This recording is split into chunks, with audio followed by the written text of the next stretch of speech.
Hey guys, James here, and today I want to talk to you about some of the new changes coming to Battlefield 4. All of my information here is based on the pre-alpha. I'm sure plenty of things will change between now and the actual game, but for now, here are some ideas of what you can expect. And the main focus of this will be about the classes, so say Assault, Engineer, Support, and Recon. The Assault class is pretty much the same. There's still, your medkit, your defibrillator, and there's something new, a first aid pack. It seems like a faster heal. I don't really know too much more about that. Really, the biggest change is with the other three classes. They just basically do some swapping and different weapon selections. With the Engineer class, you now get to use PDWs, personal defense weapons. You get to use those instead of the Carbines now. Carbines are going to be the way that SMGs were. And then the C4 goes from the support kit to the Recon kit. So now, if you are a Recon, you do have a way to take down tanks and other things like that. And really, overall, the Recon class is going back to how it was in Battlefield Bad Company 2. The only difference between that game and Battlefield 4 so far is that there is a SOFLAM still. That has a different name, but it's still the same idea. And other than that, they reintroduced the motion sensor that you can throw.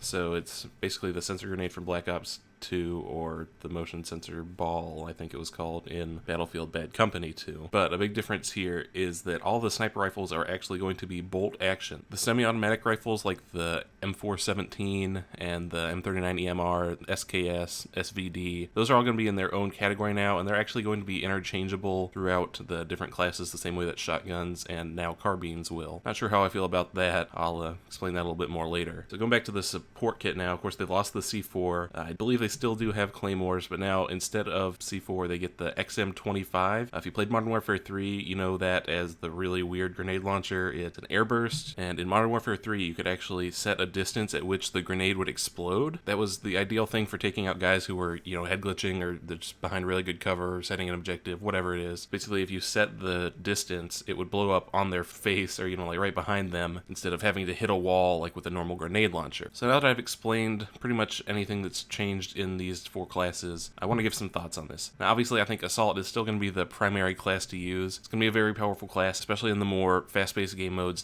Team Deathmatch, if they have anything like Close Quarters and Rush on offense. That's going to be the way you're still going to want to go. I'd love to see if they changed anything with the defibrillators or the med packs to maybe make them less effective so you can't do a revive spam, maybe a recharge time on the paddles or something. I don't know. Hopefully they did something that sort of tones down that aspect of the class. But I think with assault rifles, they're still going to be the primary weapons, it seems like. And really, this class just seems like it is going to be the most powerful, which is okay. I really like what they did with Engineer in making the weapon switch there. I think that's good because it's always seemed like more of a close quarters type of thing. And now this also differentiates it a little bit more between that and assault as far as the primary weapons go. So for the most part, with the carbines, you couldn't really tell the difference between a lot of them, and assault rifles like the M4, G36, A91, I mean, they all felt pretty much like assault rifles. There were a couple, like the G53 felt more like an MP5, but for the most part, those guns really did feel like assault rifles, and in a lot of other games, they would be classified as assault rifles. Support is probably the second least changed class behind Assault. The only real difference here is that they lost the C4, of course, but they get another explosive with the XM25. Another thing is that LMGs apparently have a lot more suppression than any other weapons, which makes sense. That's the type of weapon that you would see people spraying and, just sort of trying to suppress people. There's also some weird things with the ammo packs. Apparently there's a lesser version of that now, too, that doesn't replenish grenades. So I'm not really sure what will be the differences between the ammo, I think it's called pack, and box overall. I would assume the ammo box just gives you more bullets, but I don't know what advantage it would have over the ammo pack. But we'll see. I'm sure there's something with it, and that's a cool new feature, I think, that it gives them flexibility to try something new. The Recon class, I think, is the one that they have made the most overall improvements with. Giving them C4 is great because that actually gives them some defense against a tank. Now, every class, I believe, will still have some sort of explosive. I really like that all the snipers in the Recon class itself are now bolt action only, but I really wish they had just taken out the semi-automatic sniper rifles altogether.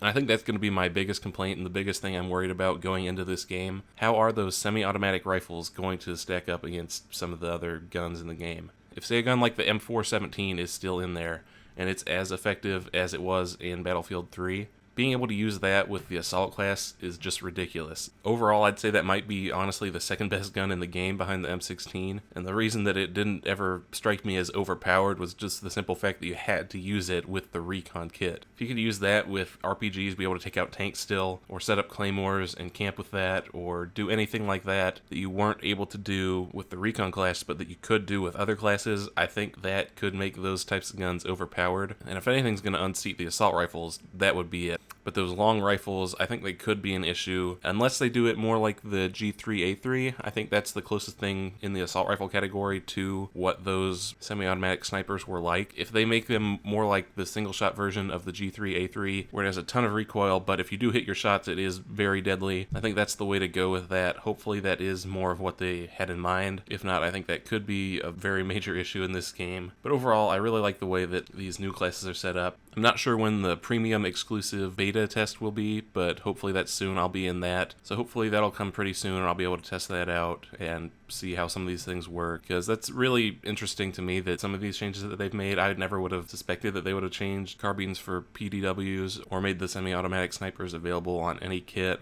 But we'll see how all this works out. I'll let you know if I have any more thoughts in the future. But anyway guys, thanks for watching and have a nice day.